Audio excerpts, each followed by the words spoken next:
Okay, asked to do a video about Enochian. This is going to be two separate videos. One, I'm going to explain how we use Enochian, then I'm going to explain how we pronounce Enochian. You go through John Dee and Edward Kelly stuff. Every time they're scrying, every time they're dealing with things, they're dealing with little balls of rock, certain types of stone. When you read into what LeVay researched as the law of the trapezoid, and you get into the things that Lovecraft talks about with curved versus highly sharp, obtuse angles, you're looking at the different ways that the angelic forms and the demonic forms, however you want to discuss it, the divine forms and the evil forms, whatever, enter into reality or into the world and leave. So it's noted that the sharp, obtuse angles, not only in buildings and in certain conduits, you get the demonic side, and your curved ideals like a dome or the balls that they were using for scrying create the ideal pathway for an angelic and then for a more luciferic form versus an Arianic form to keep up with the type of language that we're studying. That what most people are deceived by as being the divine is a luciferic form, and those that are deceived by the demonic form is really the Arianic form. One of the best ways to conduit type activities, and you'll see and time again, I'm going to move non-shite here. This would be a quartz crystal that has a lot of sharp and obtuse angles in it. If you do your studying into the Black Book of Satan 1, 2, and 3, and you actually look into what the ONA is doing in several other schools of magic, these types of crystals are actually used as what they call an opening, a conduit from this world to the next, or through the veil, if you will. We have a particular calico demon that has been cast into the crystal that we use as a ward to let only particular things through. And yes, we use this in every ritual. And anybody who has any type of magical aptitude, when they deal with this crystal, can see the little dude in there. And it's been akin to, I've called it a fire dragon or a smoky dragon. I've had several Wiccans pick it up and actually feel like they've had smoke blown at their face, which is typical. That's about what it should be doing. Also, within our books and within our teachings, we teach people to meditate with these crystals. Again, this is one of your ways to get from this world to the next, to help you bring in your guardians and so forth. Now, when you're dealing with the Enochian aspect of calling in angels for angel magic, and you have your fire staff, you have your air wand, and you're using those spherical balls of stone, whichever particular type that you're using at the time, that's fine. Again, it works in the same way, just dealing with other forms. Basically, the point of Enochian magic is to work directly with the other side, with the demonic forces or the Arianic forces, or the angelic forces, or the luciferic forces. That's the purpose. It's the only magical system that's really devised to really work with these entities. Stuff such as hoodoo and voodoo work closer with the spirit of the dead, or the spirit of a type of being, or the dead spirit, or using the spirit of a cock when you sacrifice it and its blood. Again, that's using natural, what they call lower magic or earth magic, which is fine. But when you want to tap into things like working specifically with Arianic energies or Luciferic energies, you have to tap into it on a different level. Necromancy is another example of tapping into the dead. We personally don't see a need for working with the dead. This church never thought it necessary to work with the dead, and we won't. We would rather work with particular entities that were classified as evil, classified as dark by the pious. So to make things base and easy, and so people understand the spiritual geometry that we use, we have 5 mirrors set up around a rectangular altar, which is, the pentagram is the center of the inverse star. You can find all this information if you just actually read LeVay's work. You'll find this information. It's very simple. Then you have the pentagram with the rectangular altar. Some choose to make it a trapezoid altar. It doesn't really matter. Then the female, which is represented by a triangle downward.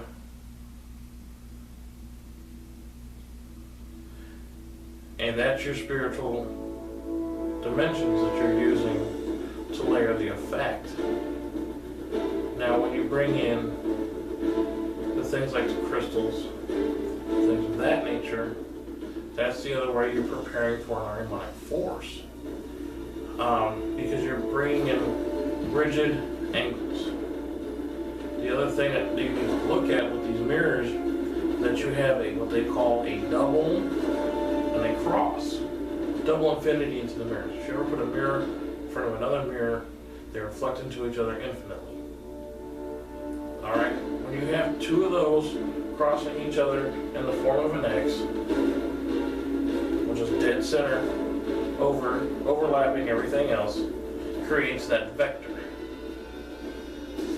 And I believe you all should be aware of Lucifer's looking glass. I don't need to take that any further. If not, do some study. So, with the particular way we're operating Enochian, it is completely askew to what Dee and Kelly are doing, because Dee and Kelly were working what they believe to be angelic forces. We're taking information that has evolved to work with the Arianic forces. And in that way, you have to use the obtuse angles, you have to use the sharp angles. The other thing that is talked about when you get into studying into more modernized magic, where you're using machines, and in particular, out of the Satanic the Satanic Rituals by LeVay, the lay, and I'm going to pronounce it wrong. It's the German, I'm just not even going to bother. It's a German ritual that talks about the pentagonal that are actually put all together, and then you, as the celebrant, are in the center, and you're using the different methods. Speaks directly on these things. And this is a different way of encompassing the entire thing. We've expanded the pentagon outside of just the individual, so that both the priest and the female altar, or the priest and the flesh altar, depending on how a particular covenant is working the thing, so that both are encompassed. Because what's happening, a lot of people don't discuss, and you're not going to find much of it. It's hard to find. You have to go through a lot of OTO stuff. You have to go through a lot of, who's the other German group? The Black Order stuff, to understand how you're working on a theta level with this double infinity going back and forth. And one of the jobs of the altar is that she is to take in everything that's been risen up and push that into that double helix. And then she pulls it out of the double helix. And it's up to the priest's job to broadcast that out to what most folks know as the ether. This church dubs it as the collective unconscious, meaning the unconscious understanding of everything that's alive or matter, the universal term that you want to use.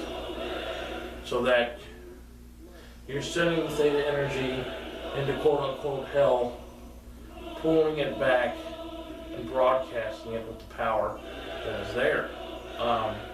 When we use the Enochian, we're opening up what is considered the watchtowers. These watchtowers is what's set up to keep everything in place, to keep reality as is, in order to combat and keep the devil within his realm of hell. But when we pull from this same reality, we pull from these same towers, the demons that are hidden inside, that's when you're working true demonic magic, true Ahrimanic magic. Because they're only going to be able to come through something that is sharp, obtuse angles, and clear enough to break through the veil. Which is why I highly recommend everybody get a quartz crystal, meditate with it, vibrate it, use that type of thing. And we'll discuss vibration in the next video. Obviously we're using all the other things in rituals everybody should be aware. I don't feel the need to be using fire staffs and air daggers to control these entities. I respect them, they respect me. Now, not to say I won't use my athlete to cut their asses down if they're not cooperating. But with the amount of energy that's being passed through any of our rituals, there should be no need for improper conduct between the entities or us working with them. So when we're calling them in, we're calling in the Calco demon, we're using the Enochian to open up the watchtowers, to get the other demons in, so that we can call in the Davids, we can call in the Dudes, we can call in the Druge. Then we use what we have, we send our request, the energy is then pushed through the double helix, so that Ahriman can bless and sustain what's been requested. It's then pulled back out and broadcasted into the collective unconscious. Or the collective conscience, or whatever term you want to use, the aether, if you will. Then the way that it's done like this is because when you see the entrapment of how the watchtowers work over the basin of the abyss, you also have what most people understand. As it goes down into the abyss, you have what's known as the 91 governors. They're little angel guardians, little guardian angels that spiral down, and it goes down 30 levels, which is why it's called the 30 aethers, and you have 3 in each. But within that spiral, into the chasm, if you will, are 57 Calco demons that lay throughout. So, if we can throw open the gates, get the Calco guys out, and meet us on this plane through the crystal, then we can take the energy and send it through the double helix of the Lucifer's portal and Lucifer's looking glass into the double helix of the double infinity. That's how we bypass having to use the watchtowers to get the energy to Ahriman. Everything is done in a very specific way and for a very specific reason. Yes, Enochian magic is the base, and the Enochian calls is the base of what we're doing. But we have expanded and moved beyond because we're moving into the darker forces that even Crowley was afraid to play with.